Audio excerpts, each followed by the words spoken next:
Are you ready to rock and roll?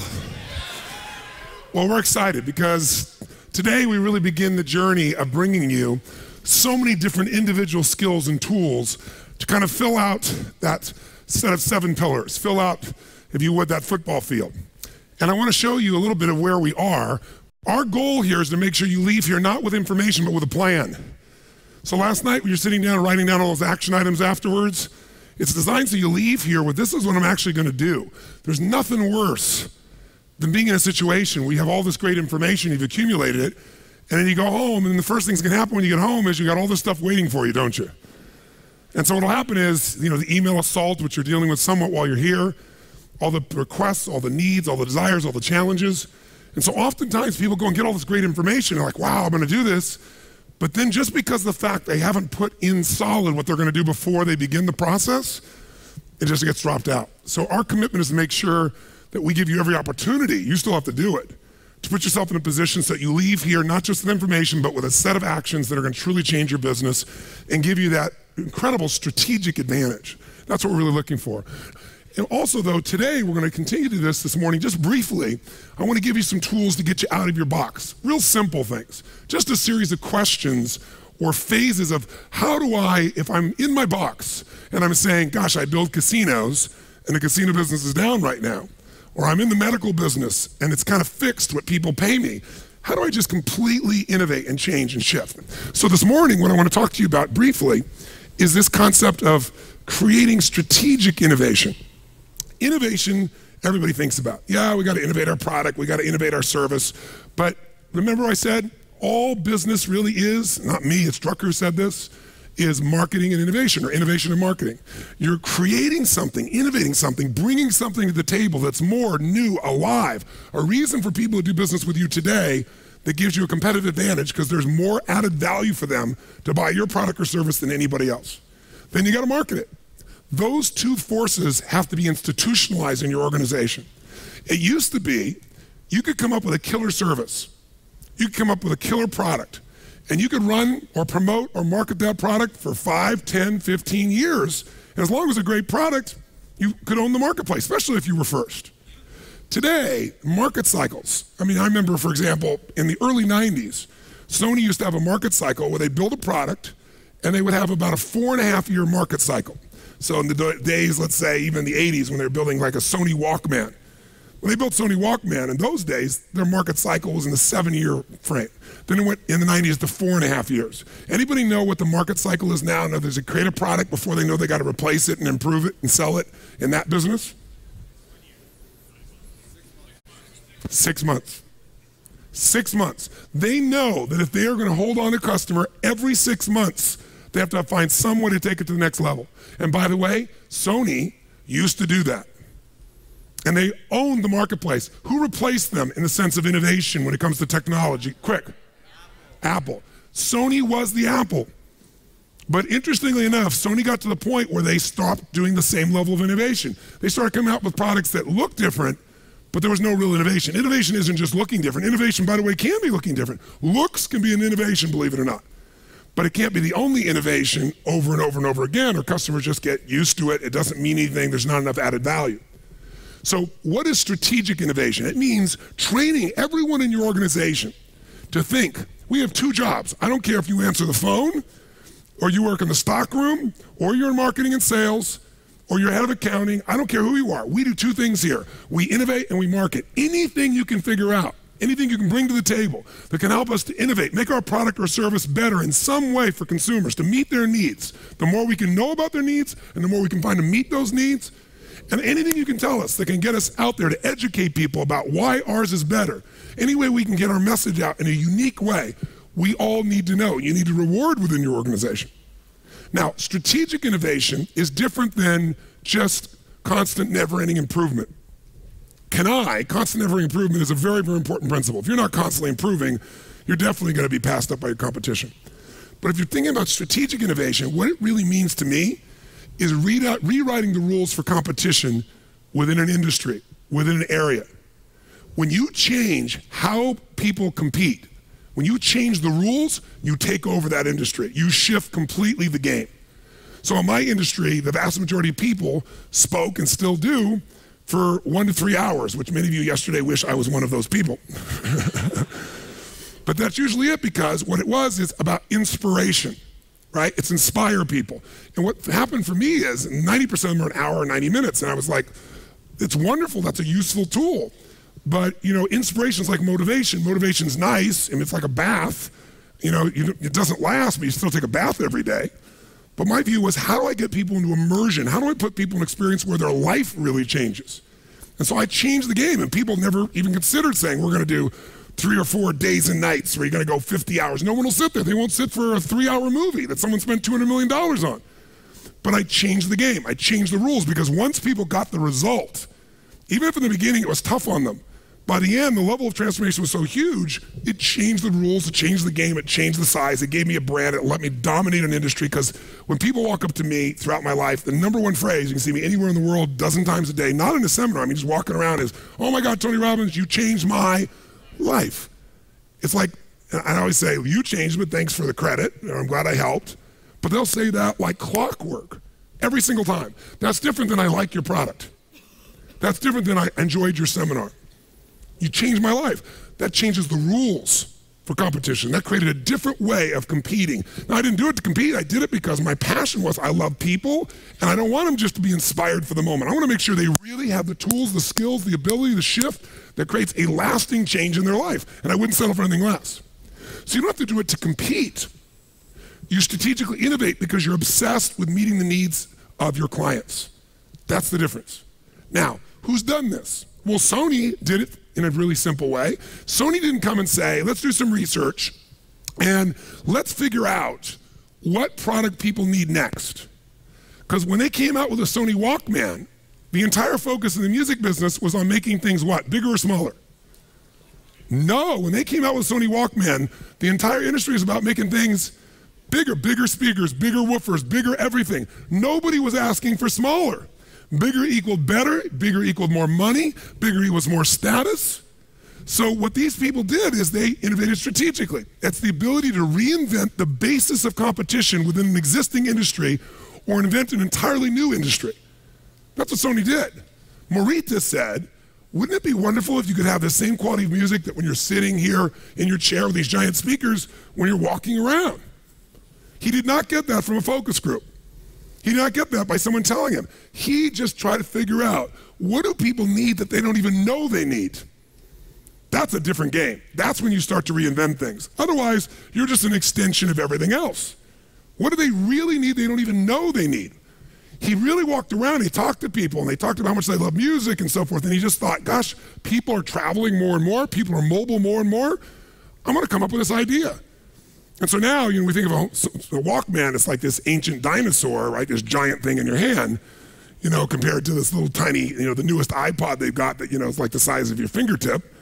But the point of the matter is he reinvented, he created the industry. Now Sony eventually lost out to Apple for a lot of reasons, and most of them are strategic innovation that Apple did and Sony stopped doing. It's that simple. So they're a perfect example of that process. So think of it this way. If you and I are gonna really be effective, the secret is, don't just improve, change the rules of the game.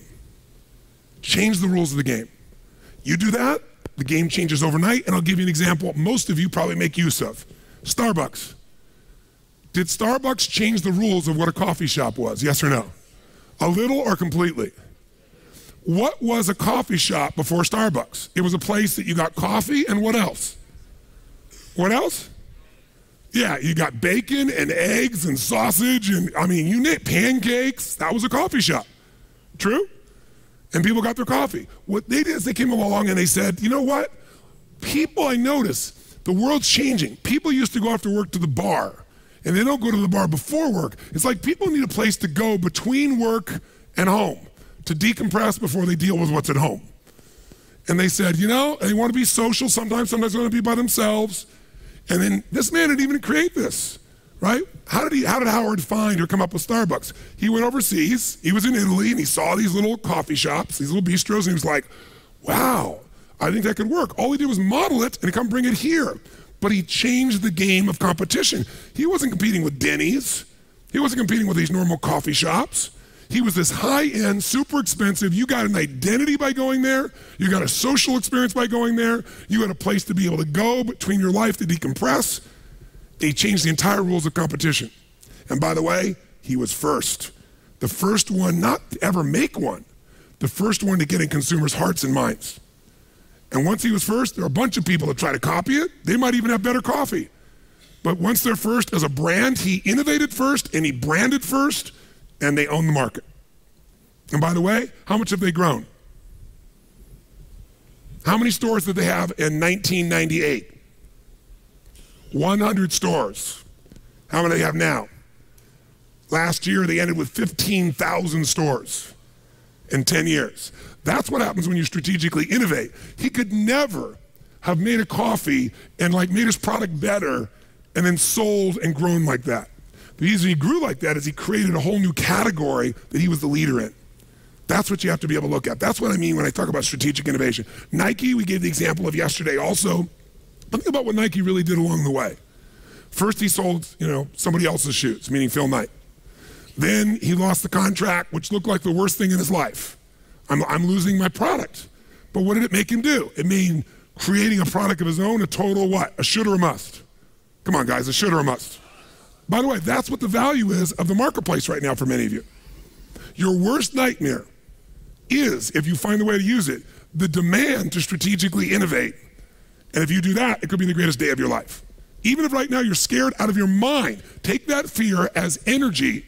And there's not a big difference between fear and excitement. Same kind of drive. One just has a sick feeling to it, the other has a little excitement attached to it. Right? But if you get that thing and just go, the meaning here is this is the gift, and I got to figure out how I'm going to use this gift. This is demanding a change. So what does he do? He innovates. He comes up with a product like nobody's ever done before, and it creates him on this explosive growth. Now, as he goes into that explosive growth, other people start to copy what he's doing, and now he needs to innovate again. And he hasn't really come up with much innovation for a little while until suddenly his innovation is the way he marketed it. He changed the game. He no longer sold shoes. He made Nike, first of all, a sports company. He was the first one to sell $50 shoes, but he was able to do that because he was also selling you clothing. It was an integrated look and feel. And that evolved into selling we're a lifestyle. Just what? Right? And all of a sudden this lifestyle, and the lifestyle had all these members of the community. Michael Jordan, right? Tiger Woods now. And he started building that. And gradually they built from a sports company that sponsored events and everything else to now they're a community. How many of you use Nike Plus? How many of you run and use Nike Plus? I'm curious. Nike Plus, if you've not seen it, you go online, you type in, you get this little device in your shoe, and now when you go running, you can hear your music. It tells you how far you've been running. You can have Lance Armstrong going, hey, nice job, you broke your record. That happens at the end, total reinforcement. You plug it into your computer and boom, it tracks everything and you can compete with other people or you can track yourself. You want to play 3-on-3 basketball? They have a whole community. You go on anywhere in the world, click on, you'll find people that want to go play with you that day.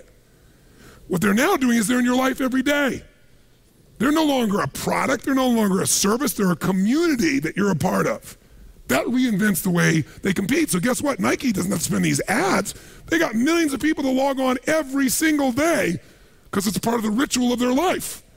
That's reinventing the rules of competition. Try that now and come out with a little company called Scooby-Doo Shoes and see how well you do. Maybe you do well by finding a niche, but you're not going to take over Nike, right? They've constantly found a way to strategically innovate, not just make something a bit better. That's the difference in what I'm talking about. Harley Davidson,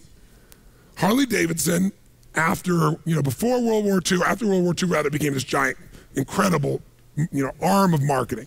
Because all these guys, that were GIs came back from World War II and they'd driven these Harleys and they wanted a Harley. And a lot of them wanted an identity for themselves, that they were still a badass and they weren't coming back to just being a normal person. And they built a culture. And that culture became very loyal. And that culture was promoted in movies and it was an identity, right? All right, born to be wild, this crazy, outrageous person who's totally independent, owns himself, as tough as nails, totally masculine. Now, they went through this tremendous growth period, and then all of a sudden, in the 80s, the Japanese started building much better bikes. Lighter, faster, cheaper, stronger, and Harley started to just drop through the absolute floor. Harley was on the verge of bankruptcy after being around since the earliest days of motorcycles. And what turned them around? Strategic innovation. somebody came in, the new management team, leadership team, the CEO gets a lot of credit, but it was really a team. And they said, you know what? If we're going to innovate, we got to say, what business are we really in? That's another way you can find how to innovate.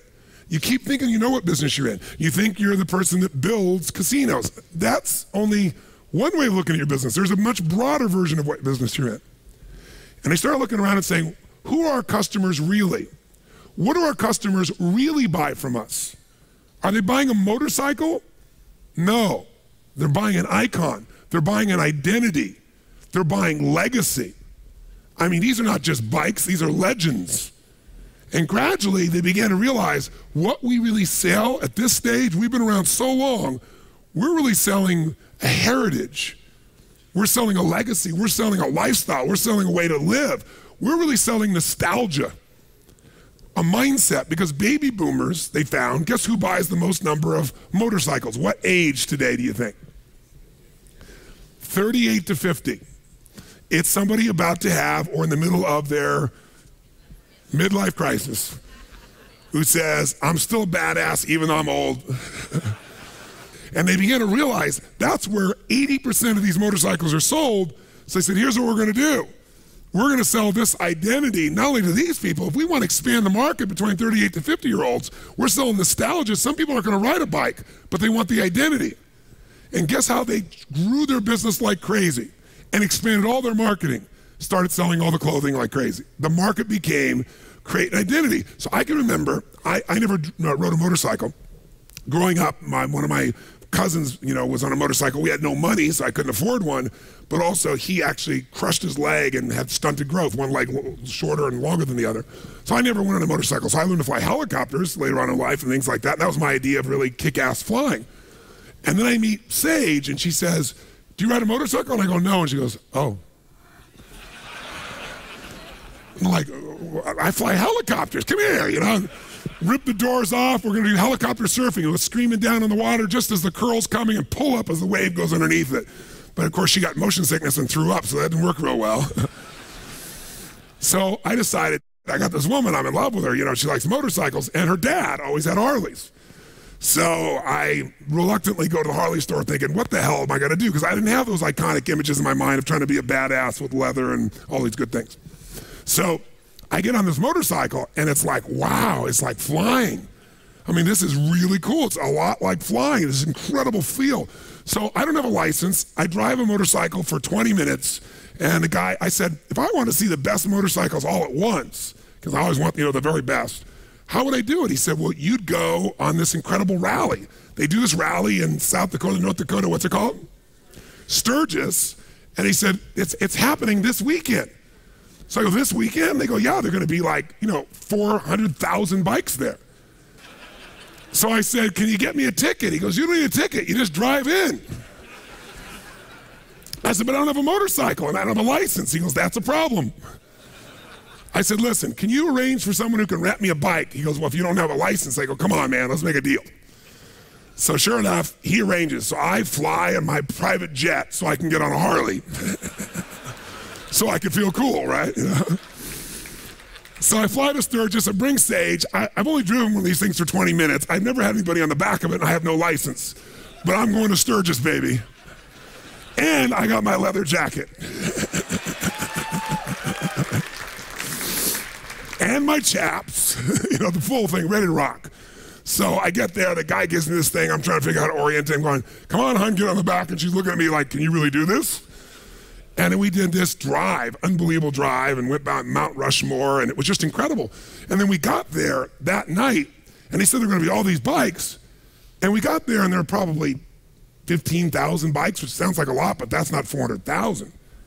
And by the way, Sturgis is this little tiny town. I'm thinking, well, there's a lot of bikes, but it's not terribly exciting. You get there at evening, and the only place that's the nicest place in town is the Best Western. So I check on the Best Western, which is probably normally $99 a night, and it's $600 a night that week. And so I wake up the next morning, and there's 500,000 bikes on the road. They all arrive that morning. You can't move, and I'm out of my mind. And I bought everything you can imagine, And it was the first time in my life people were going up to me with a camera going, excuse me, sir. And I'm like, sure, I'll take a picture. No, can we take a picture of your lady? It's a different world. But what Harley did They got 500,000 people now that are showing up for these things. I mean, they transformed their business. The business exploded because they innovated. They said, we're not in the motorcycle business, right? We're in the business of nostalgia. So that's the reinvention that I'm really talking about. And you can do this at a small level. And I can't remember the name of the company, quite honestly. It's not a big name. You wouldn't recognize him anyway. But I met a guy in New Jersey. He kept telling me about how much his wife loved shopping at this place. But what blew me away is I was at his house, and a car showed up to pick her up from the store. And what happens is they don't compete on price. They know everything about their customers. And they don't even just send this stuff to your house. They send a limo to pick people up and bring them shopping.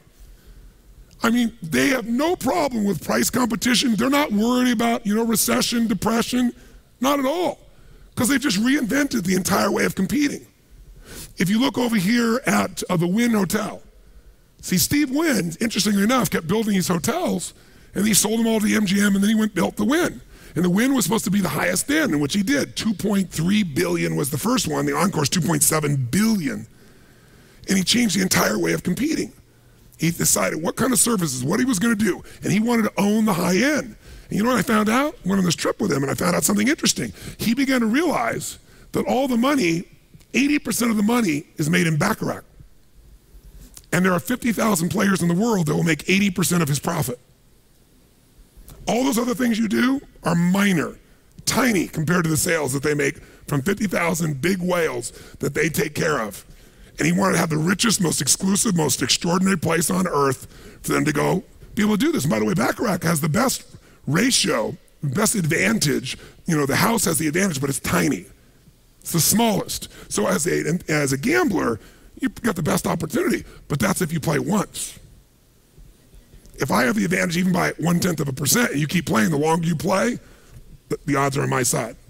See, so he innovated. He went, you know what, we're going to build the most incredible place. Even when everything else is down, we'll get those giant whales to come here because we're the place to be. Reinvented the way of competing. He didn't have to build volcanoes and things like that. Built something really cool, really magnificent, but really made for a different market. He said, not only who is my customer, who do I want my customer to be? That's a question you need to be able to answer if you're going to really be effective. Because many of you are looking at your current customers, and your current customer's not buying as much, and you're going, oh my God, what do I do? Well, maybe I need to get them to buy more, maybe I need to get more customers, or maybe I need to get a different kind of customer. This is when we start to strategically innovate as opposed to just improve what we have right now to make something happen. So, let me very quickly give you this. There are 3 points I want you to know, think about when you think about strategic innovation. The first one is, you really ideally want to be in a position where, if at all possible, I don't care what your approach is, you put yourself in a place where you want to be ahead of the curve. You want to be slightly ahead of the trend. You want to at least be on trend, but if you really want to be the innovator, you got to be at the front of a trend, the initiator, if you can, of a trend. Because when you're first and you create a trend, you become branded, and that branding, if you do your job, is hard to get rid of. I'll give you an example. What was the first university that was ever built in the United States? Harvard. What was the first, for example, rental car company in the United States? Quick. Hertz. What was the first soft drink in the United States? Coke. And by the way, guess who's still number one in each of those categories? All three of those. And that's been more than 100 years, 150 years, 200 years for some of those situations. See, when you step in and you become the innovator and you create the category, everybody else has to fight for second place or third. In fact, Avis finally figured a way that they could strategically compete. They said, we're never going to be number one. So they said, we're not number one, we're what? We're number two, but we try harder. They created a new category, the try harder category. We're number one in the try harder category. They may be number one because they've been around forever, but we're going to please you. We're going to do something in a different way. That's the way that you differentiate and produce something.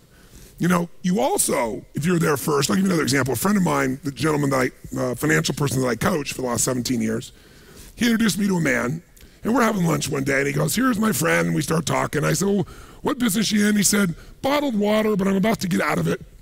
And I said, oh, that's interesting. And this was like in the, I think, early 90s, if I remember, late 80s, probably early 90s, when we had this conversation.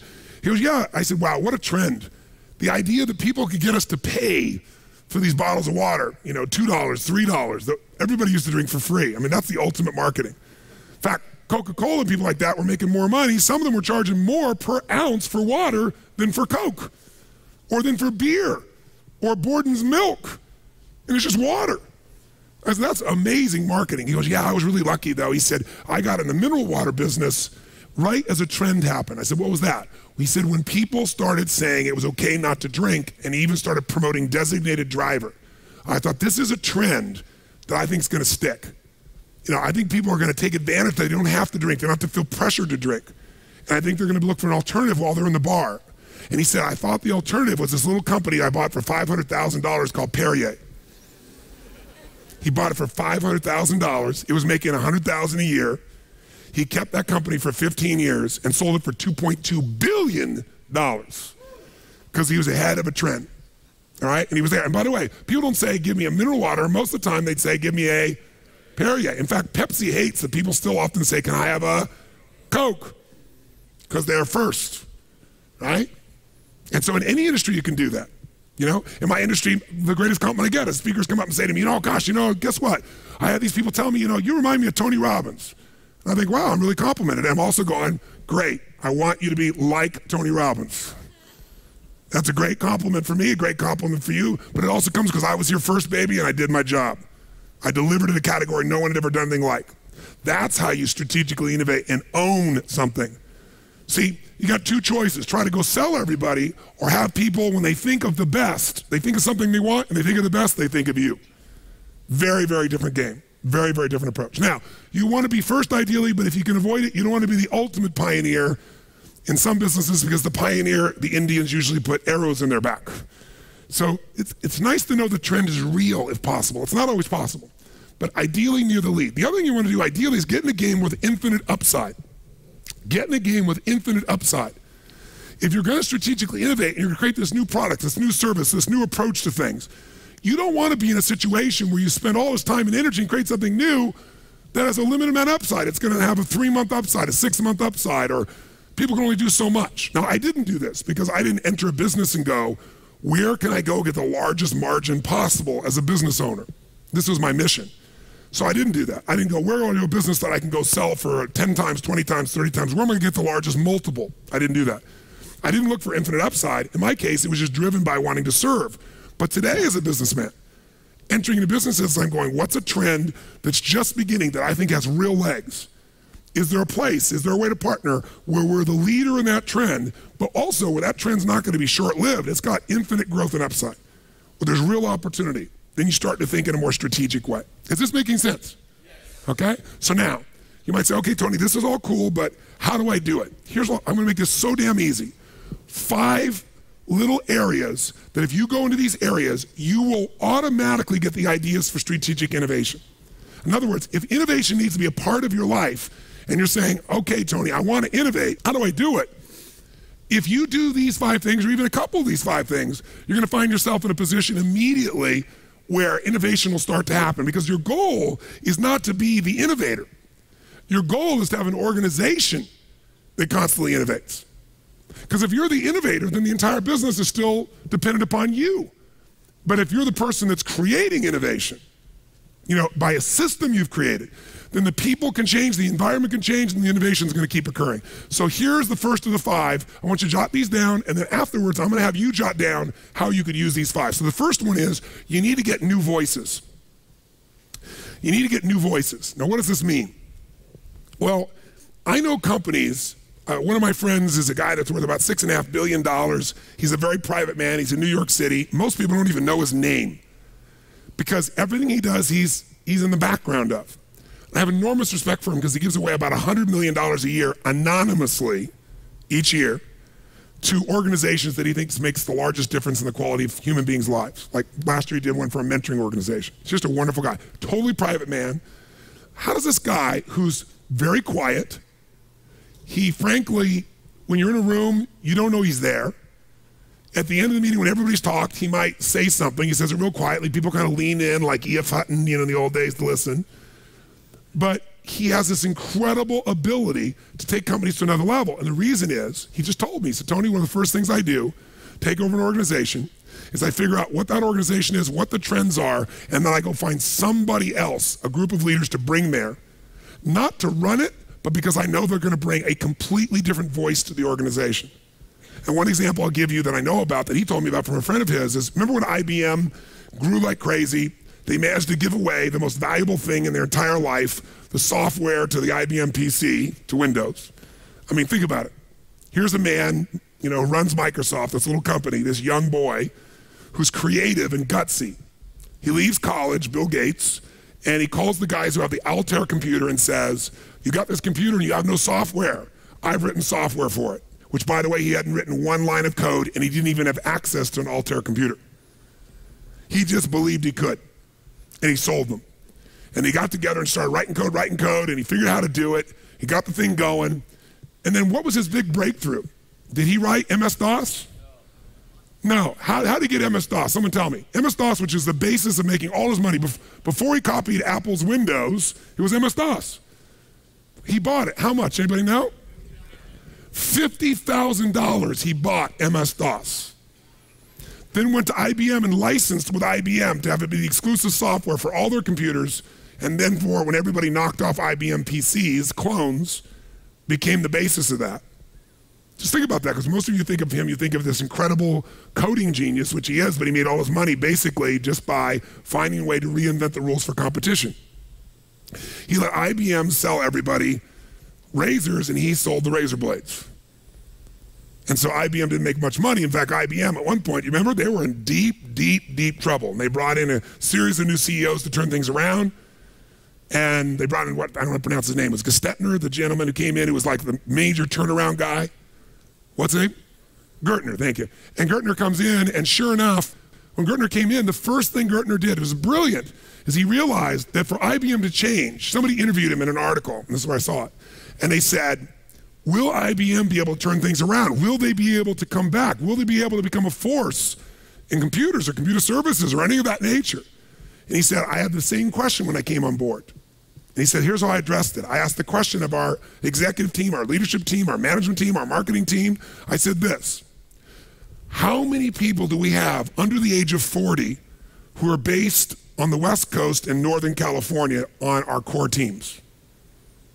That was the only question he asked. And they went, none. He said, and the answer is, we will fail.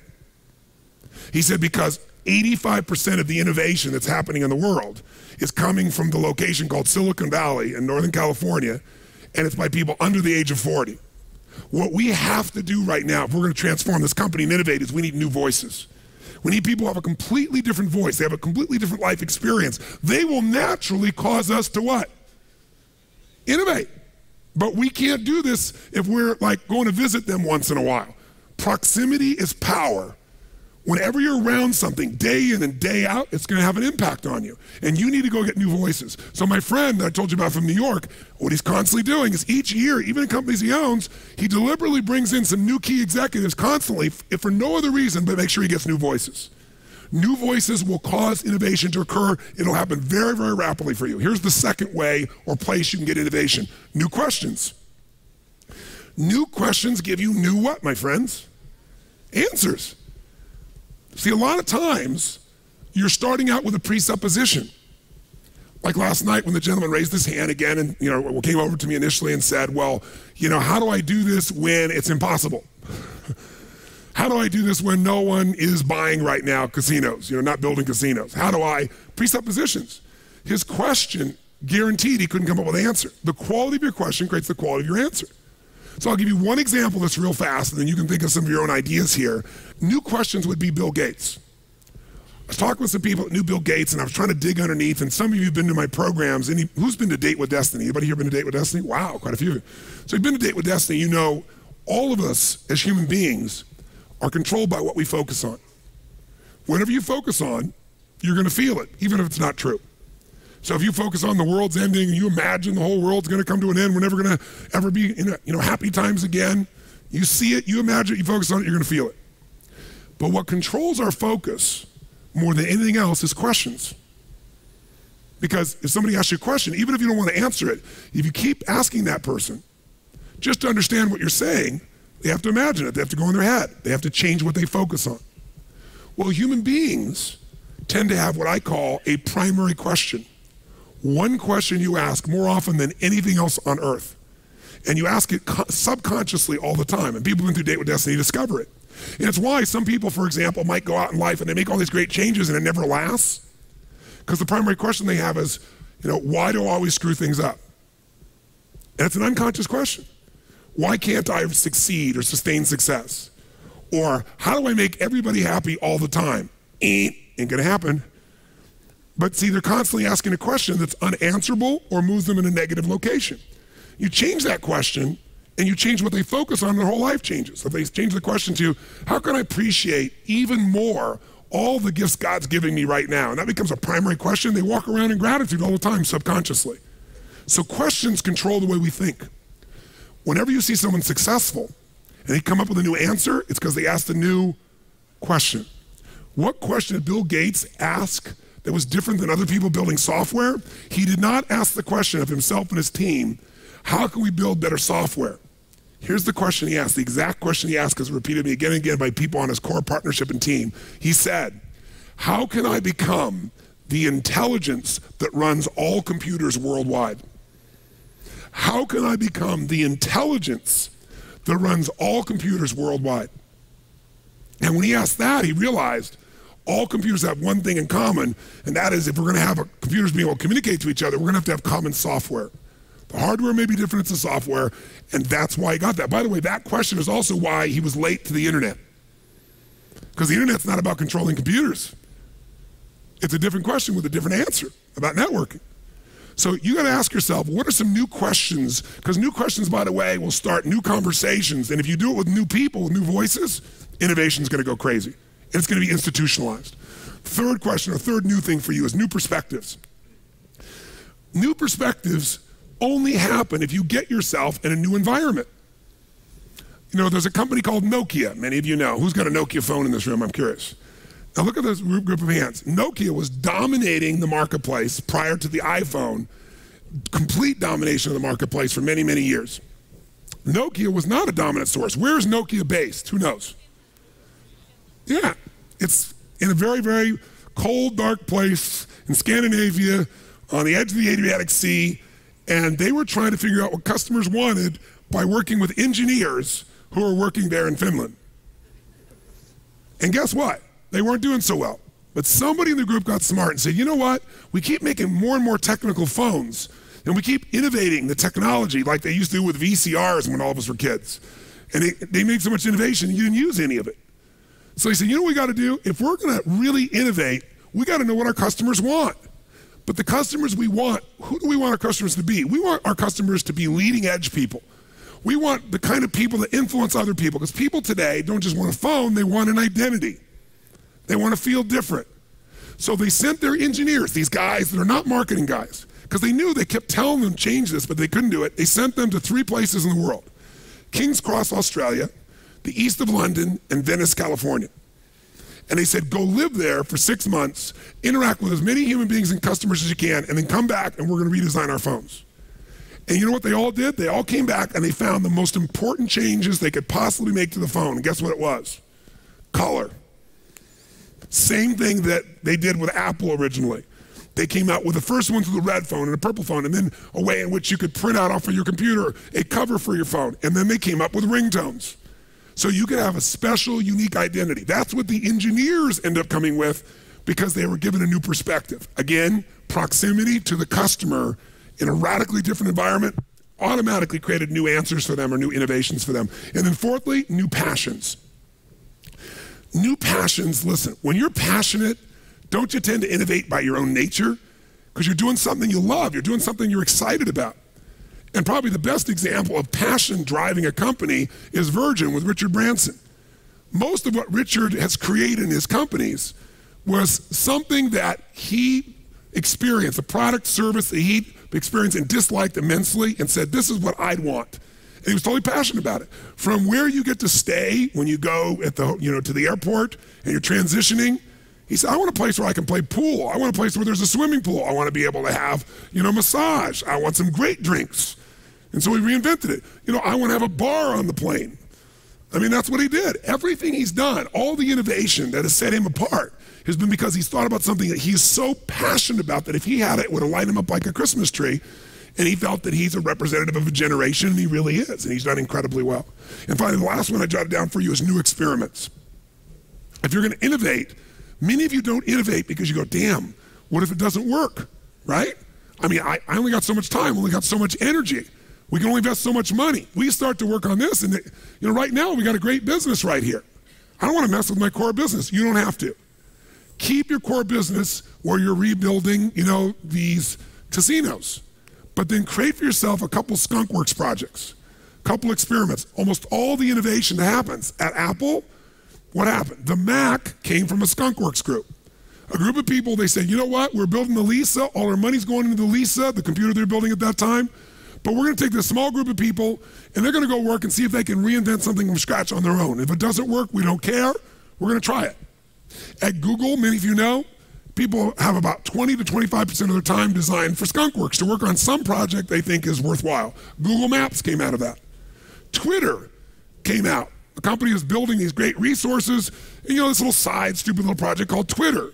And now it's growing at what, 8,000%. They've already been offered, I think, $300 million or $350 million, right? Facebook wants to buy them.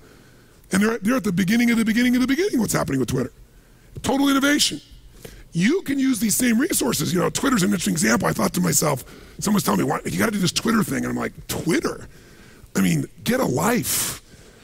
When I want to type what I'm doing when I'm doing it, I said, first of all, my wife would kill me because we have a private life. Because I said, oh yeah, here we are in Sun Valley, and all of a sudden people start showing up, right? I said, but second of all, it's like, who wants to read what I'm doing or what other people are doing? I have no interest whatsoever. So my buddy goes, I use it differently. So I said, what do you do? He goes, I use it to get answers. I said, what do you mean? He goes, watch this. He goes, Tony Robbins is here with me right now, beside me, and wants to know how I use Twitter. And he clicked the button, and in the millisecond later, there were 35 people respond, hey, Tony, hey, I went to your seminar, here's what you should do. And they're like, oh, these cool ideas. I was like, wow, maybe I'll open a Twitter account. So I opened a Twitter account without my name.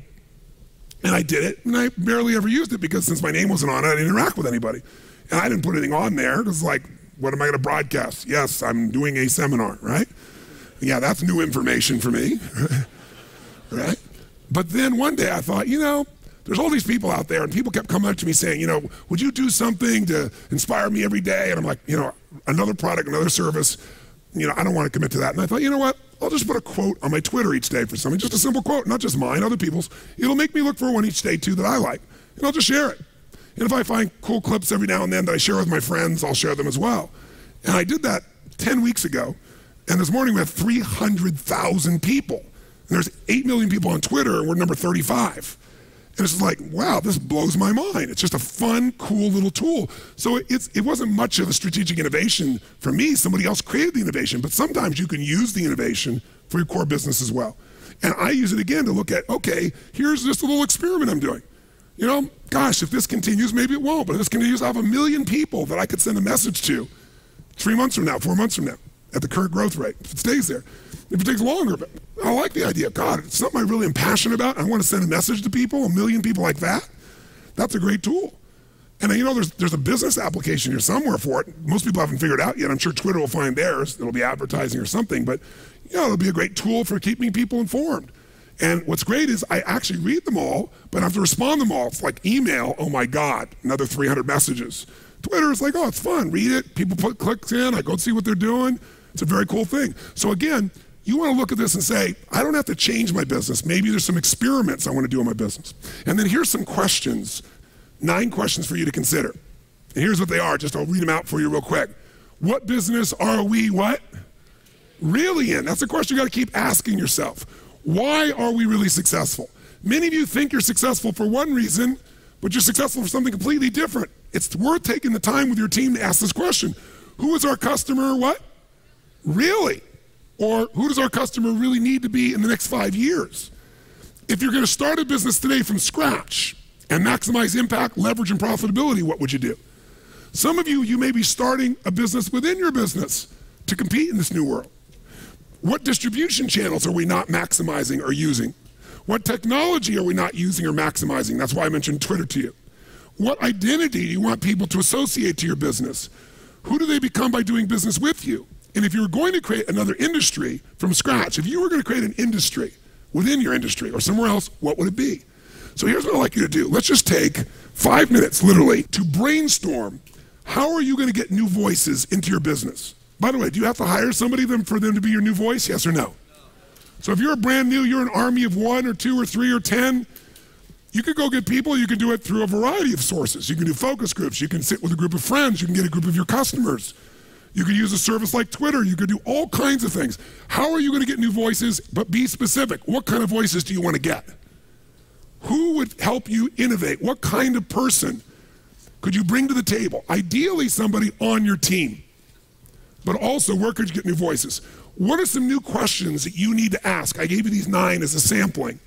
But what are some questions you need to ask to innovate in your business? Where could you get a new perspective? Maybe after you hear Tony speak today from Zappos, maybe some of you, while you're still here in Vegas, might see if you might make an arrangement to go tour it.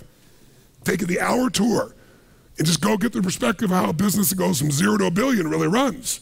If I were you, I would do it. I took the tour myself, incredibly worthwhile. Where could I go right now to tap into new passions? Maybe not even my passion, maybe on my team. I've got some really bright people and they have passions and I don't even know what they are. Maybe their passions are the origination, the place that we get a genesis for a new product, a new service, or a new way to change the rules of competition. And what are some new experiments we could do? What are 1, 2, 3, 4, 5 max new experiments we could try? This program here was the result of an experiment. I was watching television, listening to all the muck, talking to people coming up to me, telling me that I don't know what to do in their business. And then I saw the figure, and I'd known it intellectually in the back of my head, but it emotionally hit me. 70% of all new jobs are created by small businesses. I picked up the phone immediately. I called my office and I said, you know what we're going to do? I want to coach 50 business people who have small businesses, 0 to 100 million. I want a variety. $100 million businesses, 50, 10, 5, just starting their business. And I said, I want to coach them for 90 days. And I said, we'll make it really easy. I'll do some kind of immersion. So we did a version like this. Instead of 5 days, we did it in a day and a half. So I basically killed everyone. And I said, then we're going to work online twice a month for about an hour and a half. And I'll keep taking different pieces of information, refine it. And I said, we're going to transform their lives. And we're going to create a system. And once we have that system, it won't be limited to me and my throat. It'll be something that people can do in immersion on their own over and over again so they get the training effect. And I said, and we'll find the right partner, we'll market it together, we're looking for ways of transforming the business. We won't just teach them, we'll give them tools. So we'll team up and partner with the right people. And all this came out of being stimulated by something I'm passionate to make a difference in and doing an experiment. And then I got some new questions, some new voices, and now we're laying the foundation here this week for something that we're going to be launching that I think will be as big as anything we've done in any of our other companies. So right now, immediately, while you're in state, you got 5 minutes max, write as fast as you can in each of these categories. How are you going to get those new voices? How are you going to get it? What are going to be some of the new questions, new perspectives, new passions, new experiments? Ready, go.